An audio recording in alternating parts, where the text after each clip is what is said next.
Hello everyone and welcome to my channel Knitted Art History, where I'm sitting telling you some art history stories while knitting, and welcome to another video after a pretty long break. Today we're going to be talking about an artist. As you can see, I'm not sure how many of you are familiar with him, because he's a very well-known name in art history and for art historians, but I'm not sure how well known he is for the general public. So I hope that it will still be interesting to you today, because we're going to be talking about it's an old master, so there's not super a lot of details about his biography, for example. So we'll stop more in depth on his artworks, but not a lot. I chose 3 of them because if we'll talk about each and every of his artworks, it will be a few hour long video. Yeah, today I will just try to explain to you why he is, first of all, who is that, and why he is so important for art history, and what were the main stuff that he gave to art, and how he changed art in his period of time. Yeah, well, I just add that everything is as usually. There are a few books that you can find online and you can read them online, so I will link them down below. With paintings, it's he doesn't have super a lot of preserved paintings, but still there are some of them. And yeah, so today we're going to be talking more on this about this theoretical stuff, rather than just averagely about his biography and his influences and stuff like that. But I still believe that it will be interesting for you, and I hope it will be interesting for you. And with him, I am more than sure that a lot of you will find out something new for yourself with him. So without further ado, I'm with my knitting. I'm knitting something like that, sweater like that. Looks strange, but I think it will be fine. It's actually should be very, very warm. So I hope that it will turn out great. So yeah, so I'm taking my knitting, you are taking your tea or whatever, and let's get into our video today. ROBERT CAMPIN name is associated with such a phenomenon in Dutch art that we now call Ars Nova. The term was introduced by art critic Erwin Panofsky. I really highly recommend you to read him, because he's his writing is pretty understandable. He writes a lot of interesting stuff, so genuinely I recommend you to read him. So he used this term, and he invented, as we can say, this term, introduced this term to denote precisely Dutch paintings, which differs from the Italian Renaissance of this period of time. Ars Nova combines, as he writes, a mystical mood, some naturalism, and also Christian pantheism, in his words.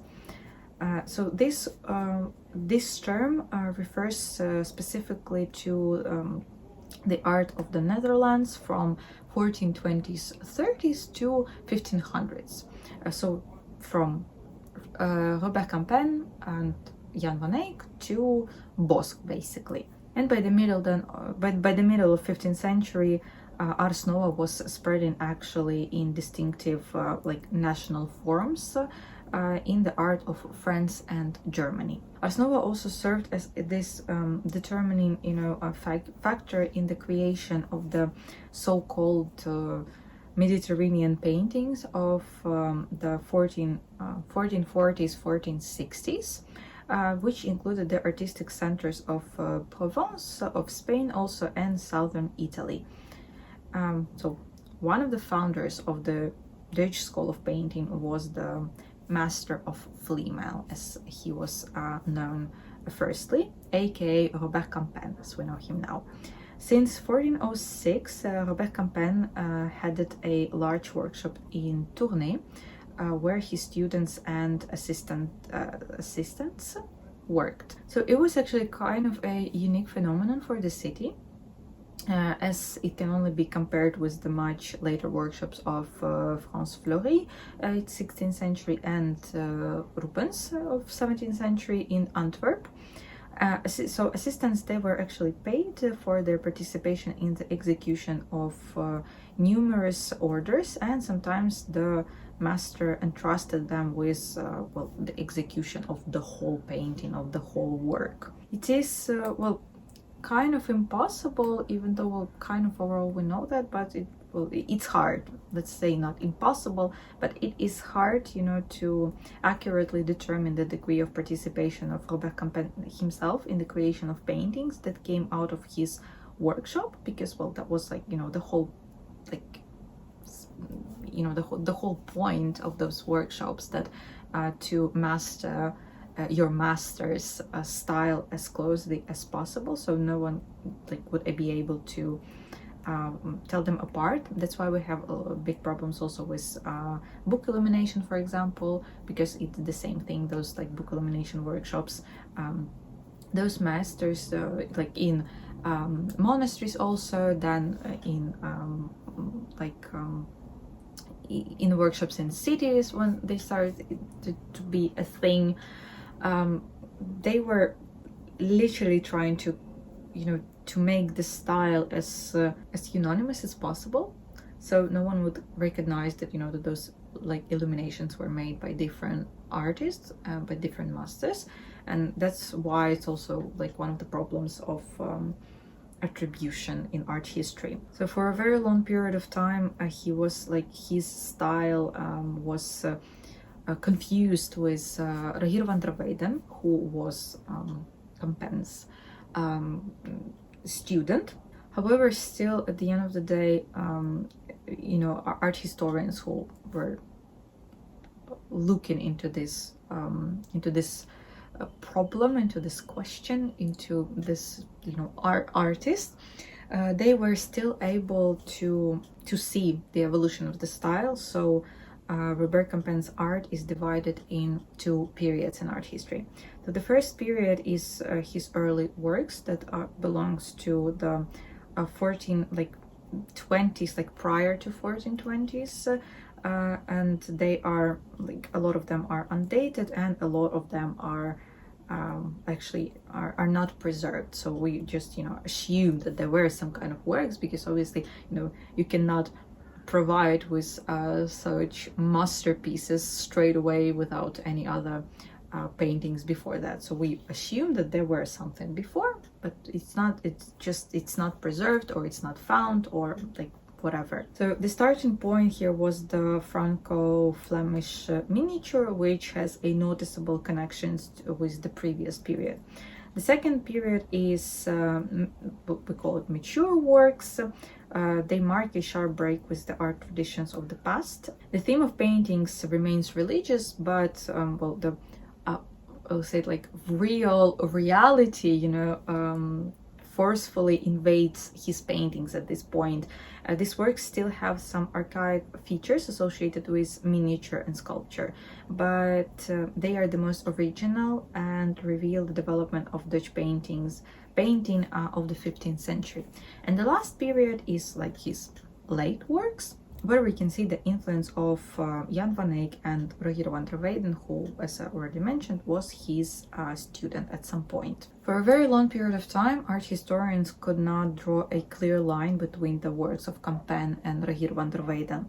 At first, they believed that Campin was a brilliant follower, actually, of van der Weyden. Then, however, Campin was promoted from a follower to van der Weyden's teacher. But then some art historians, again, they started to call Campin Rogier van der Weyden's student, basically. So, you know, it was jumping like this constantly. But in the 19th century, when an intensive study of the early Netherlandish painting began, researchers, they gathered a group of extremely skillfully executed paintings that had very similar stylistic features, and therefore obviously belong to the brush of a of the same master. Attempts to establish his name, though, remained unsuccessful for a long period of time. The most significant work from this group was the Annunciation Triptych, which was in the collection of the Count of Merode in Belgium. And in 1898, the German critic Wilhelm Baudet named the painter the master of Merode. A bit later, the same year, 1898, he received a new name, actually, the Flamel master. It was pointed out in the research of the German art critic, Hugo von Tschudi. It arose due to a scientist's assumption that the painting which are kept at the Stedelijk Institute in Frankfurt come from Flamel Abbey that is near Liège. And so it was Tschudi who hypothesized that the style of master of Flamel was very similar to Rogier van der Weyden. However, he was wrong, because chronologically the Flamel master again, or aka Robert Campin, as I'm saying, started working quite a bit early. You can say maybe a dozen years earlier than Rogier van der Weyden. But one way or another, von Tschudi laid the foundation, as we can say, for further research into the personality and work of this unknown artist, of this unknown master.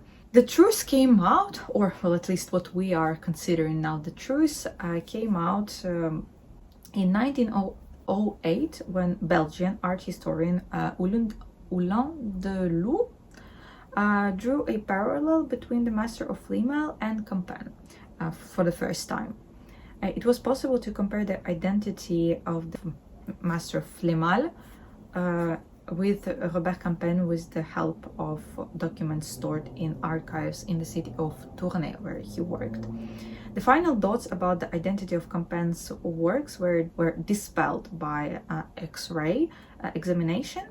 So they were done 2 times, in 1933 and then 1938, by a researcher bureaus. He made X-rays of several paintings, with the help of which it was possible to establish precisely that they do not belong to the brush of van der Weyden. And the author is actually his teacher. So you can ask, I actually think that I will do a video about all of these methods of attribution in art history. I think it will be very interesting for a lot of you, because it's an extremely interesting topic, actually. So you may ask, how the hell we can see that, how the hell X-ray shown us that it's not, that this is different people. So Robert Campin is characterized by those by rougher strokes than Rogier van der Weyden, as well as much more intense light and shadow. So we can say that van der Weyden's paintings thus has a certain sophistication. However, it cannot be said that the student surpassed his teacher. In both cases, we are dealing with outstanding masters who belong just to different generations, as we can say. So we know very little about his personal life, just overall about his life. We are not even sure where he was born, when he was born, and since he did not sign his works, he was accordingly forgotten quite fast, actually, pretty quickly. By 1548, so it's at latest, barely a century after his death, the name of Robert Campin has already been completely forgotten. From archival records that we were able to identify him, and thus from those same archives we know some following things about him.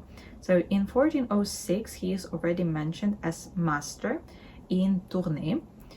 So as Erwin Panofsky writes, he should have been born around 1375, 1378, so it's somewhere in this period of time. In 1410 he became a citizen and lived in Tournai until his death in 1444. So right? 1444, yes. Thus, again, Erwin Panofsky says that from this we understand that he was not actually native to Tournai.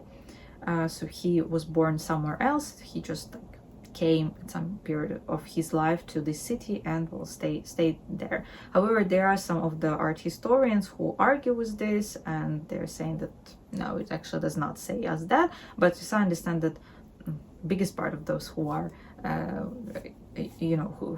who are doing like this topic is their main research, they agree that it says to us that he was not native to Tournai. In 1423 then, Campan took part in the artisans' revolt against the patriciate, and after the victory of the rebels, the artist became the member of the city council. So he held his position in the city council until, well, in some resources it said until 1428. But the new government was still at the end of the day overthrown, and Campan was, for this thing, he was persecuted. Well, not very harshly or something, because for the next like decade, well, he continued to live in Tournai and everything. He was again in a conflict with authorities, but this time because he was living with well, some woman out of how do you say, out of wedlock? How do you say it? So they were like, again, they were not married, so it's adultery. Is there a word like this in English? So well, they were not married, but they were living for this decade together. And this time his savior was actually Countess Jacqueline of Holland and Bavaria. I'm using Holland like cautiously, was her title back then. And then therefore, instead of banishment or something like this, he only paid a fine. In 1427, we know that he took two of his famous in the future then students, Rogier van der Weyden again and Jacques Darré. So van der Weyden came to his workshop on March 5th. Well, he became officially a part of his workshop, and Jacques Darré in April 12th. So in 1432, both of those students, they were accepted into the Artist Guild as masters. Another thing that really confuses a lot of researchers of this topic is the fact that both of them, so I mean Rogier van der Weyden and Jacques Darré, they were both actually pretty good painters at this point, so it's not really understandable why both of them were in his workshop, because there's not like they needed to learn something like that. So with Rogier van der Weyden, it is said that there is some of the archive documents that say that he was actually not super well known at this point, but he had some kind of regalias, as we can say. So it's confusing why he was in Campan's workshop, but well, it is what it is. Maybe I don't know, maybe I missed some book where it's written, maybe some of art historians already proposed some kind of hypothesis of that or theories of that, but well, at this point it's like a lot of it's kind of like it confuses a lot of researchers of this topic. And so since this is everything that we know about him, about his personally, art critics, art historians have studied his paintings quite well. And so I chose to stop on just few of them. So obviously through the video I showed you, and I will show you more of the videos of the photos of his works, but I wanted to stop on just few of them, and that's how we will continue. So the first painting that I want to talk is Nativity, and it dates back to approximately around 1425. So this picture is considered the earliest work of Campan, even though in different resources you will find different info about what painting is the earliest. But I will tell you how I was taught, and we were taught that this is his earliest work. And just overall, this is one of the earliest work of the Dutch Ars Nova that I mentioned in the beginning. Researchers working in this direction also see in this work the influence of Franco-Flemish miniature. And what is this exactly? It's the horizon line that is located high, the composition is overloaded, as we can say. The figures are elongated, the draperies have stiff folds. There's also this thing that as ribbons with inscriptions hang in the air. So stuff like this, and this is all is pretty common to Franco-Flemish miniature. So new iconography appears also for the first time here. And this thing combines two gospel episodes, well, the Nativity and Adoration of the Magi.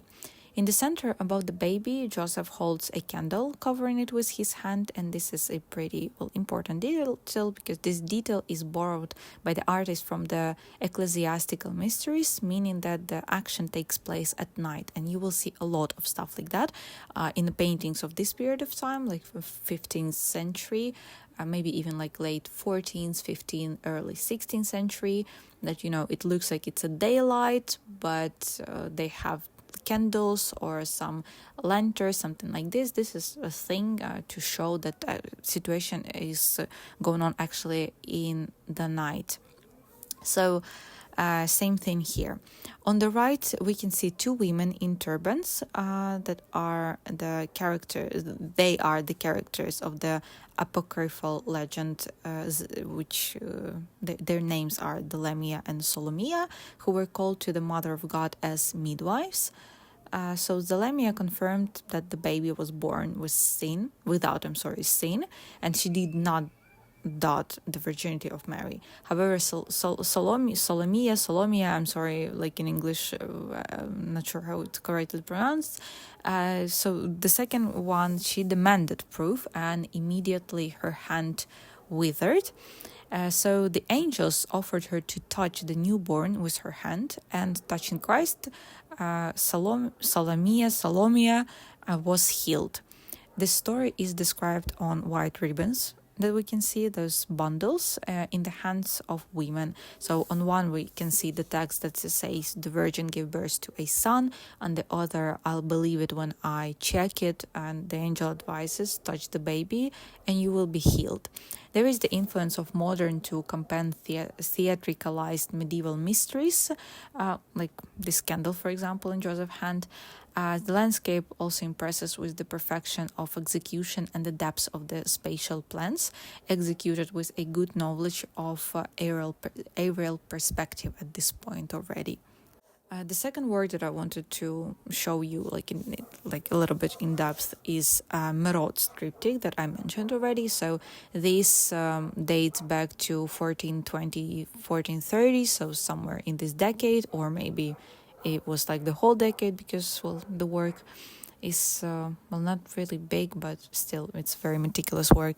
It is now in Metropolitan Museum.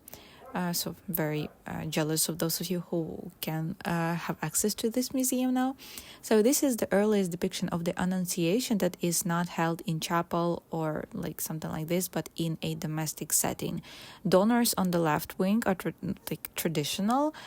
So these are the figures of Pater Engelbrecht and his first wife, Gretgin. I will not even try to pronounce her last name because I will butcher it completely.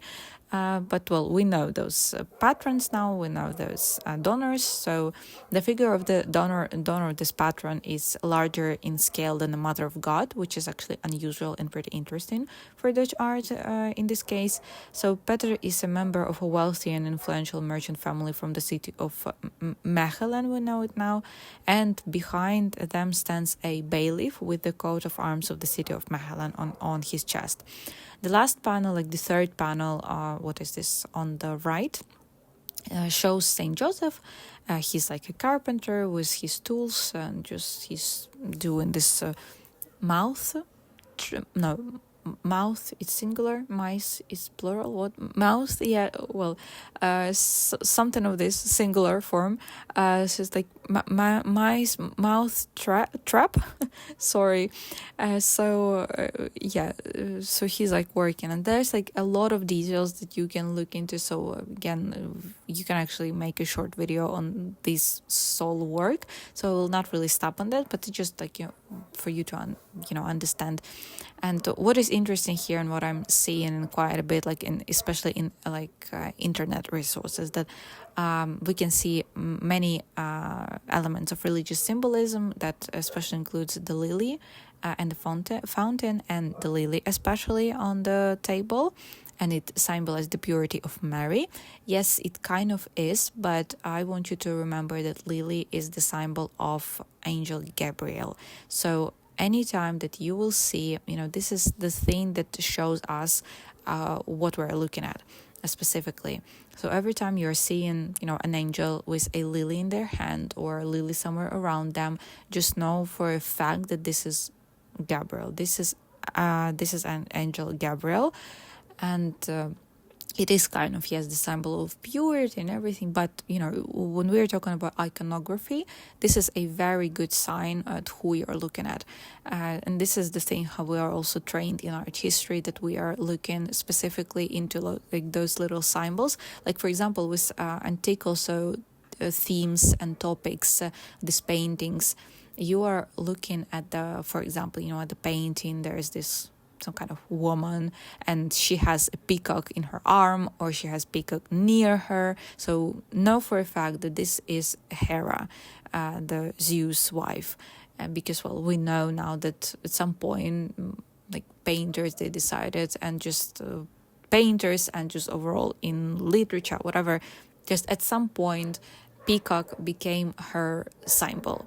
So if you're seeing something like this, that means that it's her. The same goes here with lilies also. If you're seeing an angel with lilies, that's Gabriel for a fact, for sure. So, and it gives the whole situation, gives more sense to the situation. Now that we are not looking at some domestic situation, that there is just a random woman with a random angel. No, we know for a fact now that this is Annunciation, this is Gabriel, and this is Mary. So yeah, and also we can see there a Holy Spirit represented by the rays of the light coming through from the central panel's left hand window. So yeah, so something like that. And the last painting, the last thing of his artworks that I will look in depth is Flemmal altar. So, we will stop here because, as I said, it can go for hours and hours, and I don't want this video to be hours and hours because I'm not sure that people will listen to that, but whatever. I think you will get just overall, understanding about Robert Campin through even those just 3 works. So Flemmal altar, so this one is 1420, 1425, under the question. And now we have just only 3 paintings from the altar that survived. So the first thing is, it's called Trinity. So those are, and we have just one panel. It's like this otter wing from the polyptych, or I don't know whether it's a correct name in English specifically, but in Ukrainian we call this part of altar the ordinary, the ordinary part, and the inside of it we called it festive.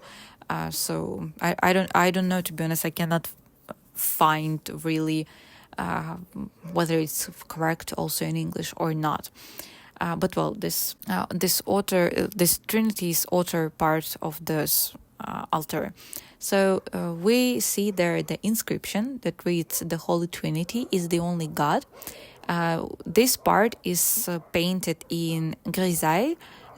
So what is grisaille? It's a painting executed entirely in shades of gray or of another neutral, like these grayish colors. The artist does not paint living gods, but a sculptural group standing in a niche, basically. This is one of the oldest imitations of stone sculpture by means of painting on the outer wings, like these outer parts of the altar. The idea was that the closed altar would create the illusion of merging with the church wall behind it, but also that it should appear to be an internal subordinate image that accentuates the contrast with the richly painted, like the inside parts of the altar.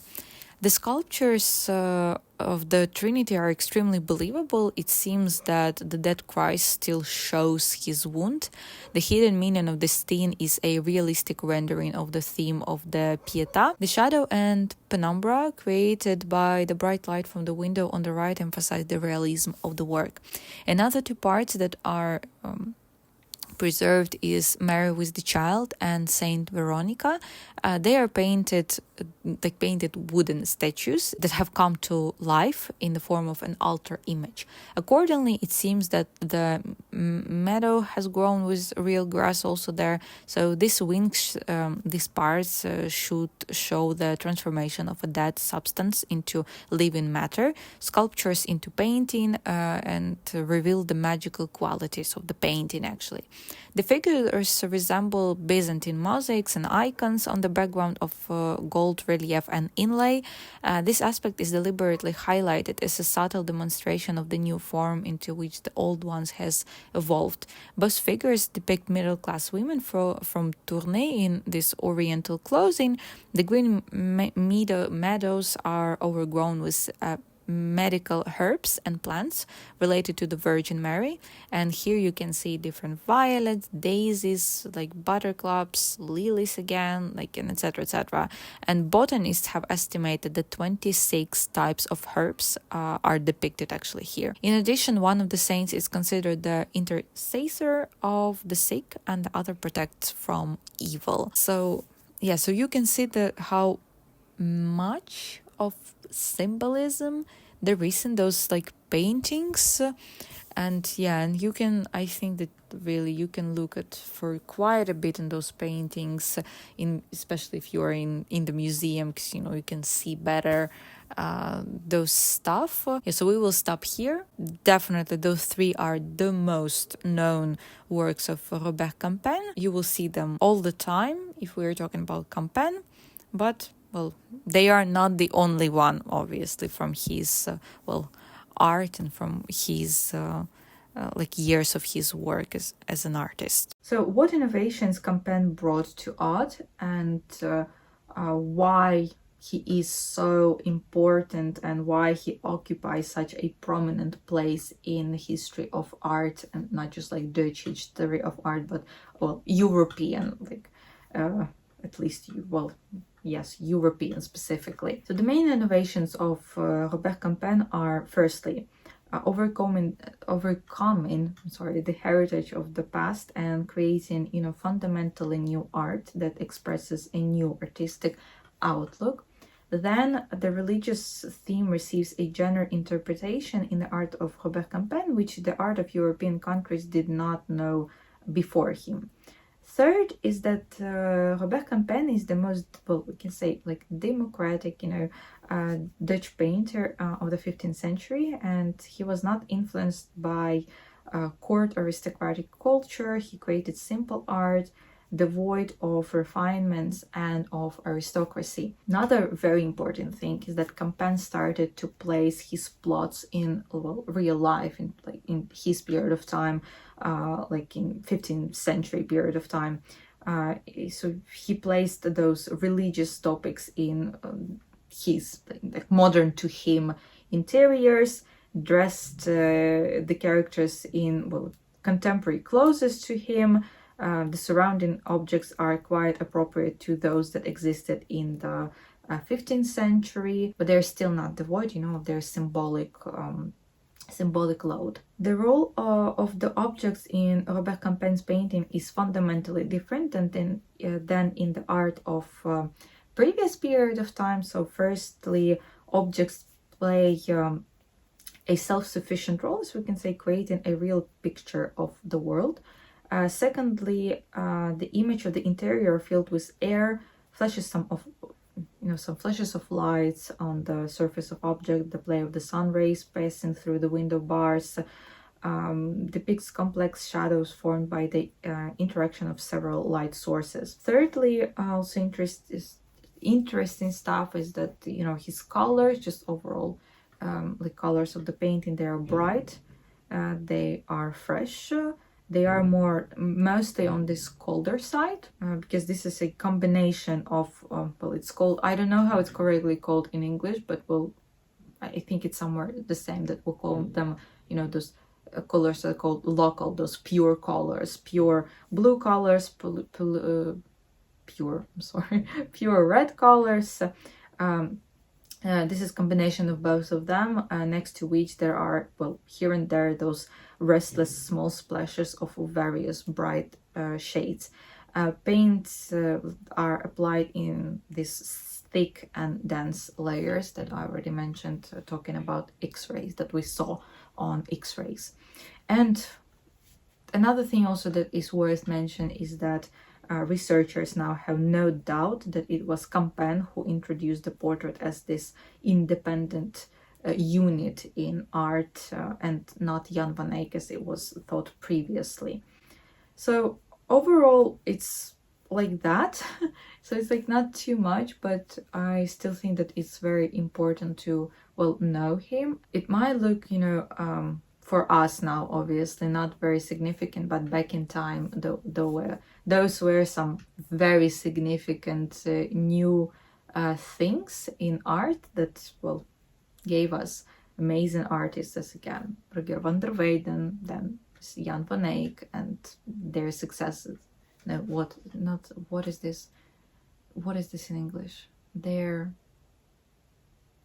not followers, well, artists after them, I will say it like that. I don't know whether I know this word actually in English, you know, whatever. So yeah, so with Robert Campin, so you know, so this is all overall this like Ars Nova. It's also called as Northern Renaissance, so it's kind of like, you know, it's a bit different to Renaissance in Italy.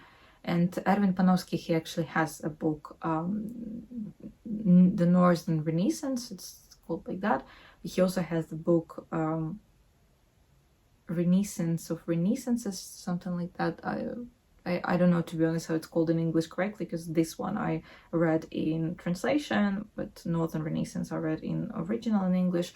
It's actually very, very like understandably written. So yeah, so I genuinely recommend you to read Erwin Panofsky. So, you know, he's like a base in this topic. I think I can say it like that. Yeah, so you'll understand what's going on, like how it all started with all of this Ars Nova and everything, and Northern Renaissance thing in history of art, if you want to get deeper into that. This is everything that I have for today for you. Pretty briefly, because again, there's like not much, but I think that I gave you the main and full points of why he's so important. And well, some of his works are actually in like a part of Western European museums. They are in US museums, so in some of them are in Metropolitan Museum, I believe. So maybe if you will be somewhere near, you know, you will, you know, stumble upon him somewhere in those in those museum rooms, and you will now know who he is and that he is a very important art figure, well, like figure for art history. So yeah, so I hope that, well, I don't know whether it will be a short, I think it will be, you know, video on the shorter side, but yeah, but I still hope that it was interesting for you, and I still hope that you found out something new for yourself, and I hope that it was still pretty understandable, this topic, because again, this is a very big theoretical topic of Northern Renaissance, of Renaissances and everything, that, well, sometimes is, well, to be honest, is a lot of things in art history and architecture is completely unnecessary, you know, made hard to understand. So yeah, so but I hope that still at the end of the day it was, for you, it was understandable what the topic was understandable for you. And again, I hope that you found something new for yourself, and well, hope to see you in the next videos. Bye bye.